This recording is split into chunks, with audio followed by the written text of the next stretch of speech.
अस्सलाम वालेकुम मेरे प्यारे साथियों। ये वीडियो स्पेशली बनाई गई है उन लोगों के लिए जो वीज़ा के लिए अप्लाई करते हैं किसी भी कंट्री में जाने के लिए। जैसा कि आपको पता है कि 9/11 के बाद सूरत काफ़ी टफ है और वीज़ा रिजेक्शन रेट बहुत ज़्यादा बढ़ गया हुआ है। ये शानदार व्यू आप मेरे घर की बालकनी से देख रहे हैं। इस वक्त मैं स्पेन के एक छोटे से टाउन कामस में हूँ। कामस की आबादी तकरीबन 30,000 के करीब है। ये सविया सिटी के पास है। सविया कैपिटल है प्रोविंस का, यानी अंदलसिया का। अंदलसिया जिसे हम उर्दू में उंदलस भी कहते हैं, ये वो एरिया है जहाँ मुसलमानों ने तकरीबन 750 साल हुकूमत की है। ये सामने दाईं तरफ आप सविया टावर देख रहे हैं। कामस से ये तकरीबन 3 किलोमीटर के फासले पे है। ये वो एरिया है जहाँ किसी ज़माने में बेशुमार मसाजिद हुआ करती थी, लेकिन अब कोई इक्का दुक्का हमें नज़र आती है।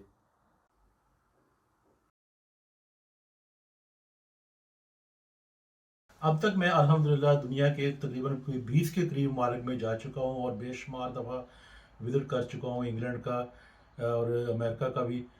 तो इसमें एक बहुत इम्पॉर्टेंट बात आपको बतानी है, अगर आप उसका ध्यान रखेंगे तो वीज़ा रिजेक्शन के चांसेस आलमोस्ट ख़त्म हो जाएंगे। ये उस वक्त की बात है जब अभी 9/11 अभी जस्ट हुआ था और मुझे अमेरिका जाना था एक कॉन्फ्रेंस अटेंड करने के लिए।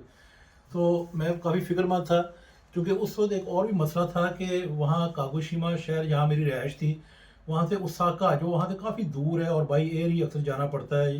बाई ट्रेन भी चले जाए तो सेम किराया है तकरीबन, तो काफ़ी एक्सपेंसिव पड़ता था। और वहाँ फिर नाइट स्टे का भी बात करना पड़ता था अरेंजमेंट्स। तो मुझे फ़िक्र थी कि कहीं इंटरव्यू के लिए ना बुलाएं, लेकिन चूंकि हर केस में इंटरव्यू के लिए तो लाजमी बुलाते थे। तो उसी दौरान एक बांग्लादेशी मुझे मिले और उन्होंने मुझे बताया कि मैं आपको एक ऐसा तरीका बताता हूँ कि हो सकता है आपको इंटरव्यू के लिए ना जाना पड़े। तो बात तो उसकी अनबिलीवेबल सी लगती थी, क्योंकि मुझे तो वीज़ा की फ़िक्र थी कि वीज़ा ही पता नहीं ये लगाएंगे या नहीं। तो खैर मैंने उससे पूछा कि हाँ चले मुझे गाइड करें। तो कहता आपने अपने डॉक्यूमेंट्स इस तरह से तैयार करने हैं कि उनकी जो पूरी चेक लिस्ट है उसको वन बाई वन देखें, और हर डॉक्यूमेंट इस तरह से तैयार करें कि जब वो आपकी फ़ाइल देखें तो कोई क्वेश्चन उनके जहन में ना आए। कि ये कैसे मुमकिन है? तो उसने फिर कुछ मिसालें दी। कहते हैं फॉर एग्जांपल, वो कहते हैं जी आप अपना स्टूडेंट का प्रूफ दें यूनिवर्सिटी से लेके, और यूनिवर्सिटी आपको लेटर इशू करती है कि ये आप स्टूडेंट हैं। तो आपके लेटर में ये तो लिखा हुआ है कि आप स्टूडेंट हैं, तो उनके जहन में ये क्वेश्चन आ सकता है कि आप फुल टाइम स्टूडेंट हैं या पार्ट टाइम स्टूडेंट हैं। तो साथ एक्सप्लिसिटली लिखवाएं कि आप फुल टाइम स्टूडेंट हैं। इसी तरह मिनिमम इंस्ट्रक्शन अगर इंग्लिश है तो इंग्लिश का मेंशन करें। यानी क्लैरिटी पूरी पूरी होनी चाहिए, कोई भी क्वेश्चन उनके जहन में नहीं आना चाहिए। इसी तरह बाकी डॉक्यूमेंट्स भी इसी अंदाज से तैयार किए जाए। तो खैर मैंने उसकी हिदायत पे अमल किया है और वीज़ा के लिए अप्लाई कर दिया, और वाकई उन्होंने मुझे इंटरव्यू के लिए भी नहीं बुलाया और वीज़ा भी स्टैम्प कर दिया। उसके बाद मैंने ये फार्मूला अपने जहन में रखा और जब भी अप्लाई करता हूँ इसी फार्मूला के मुताबिक, और अल्हम्दुलिल्लाह मेरा वीज़ा कभी रिजेक्ट नहीं हुआ। रिसेंटली हमारा एक स्टूडेंट था, तो हमने और उसने हमने जाना था स्विट्ज़रलैंड। तो वीज़ा के लिए अप्लाई किया, उसने भी अप्लाई किया, लेकिन उसका वीज़ा अनफॉर्चुनेटली रिजेक्ट हो गया। तो हालांकि उसे कहा था कि अपने डॉक्यूमेंट्स चेक करवाना, उसको ये वाला क्राइटेरिया भी बताया था जो आपको मैं बता रहा हूँ, लेकिन शायद उसने इसको सीरियस नहीं लिया और कोई मिस्टेक की और वीज़ा रिजेक्ट हो गया। इसके बाद फिर नॉर्वे के लिए उसने ट्राई किया, नॉर्वे का वीज़ा भी रिजेक्ट हो गया। ये शेंजन वीज़ा काफ़ी स्ट्रिक्ट है उनकी पॉलिसी, और बहुत मैन्युटली देखते हैं हर चीज़ को। तो वो उस तरह फिर उसका शेंजन वीज़ा भी नहीं हो सका। उसके बाद उसने फिर अपील भी की, लेकिन अपील भी उसकी एक्सेप्ट नहीं हो सकी।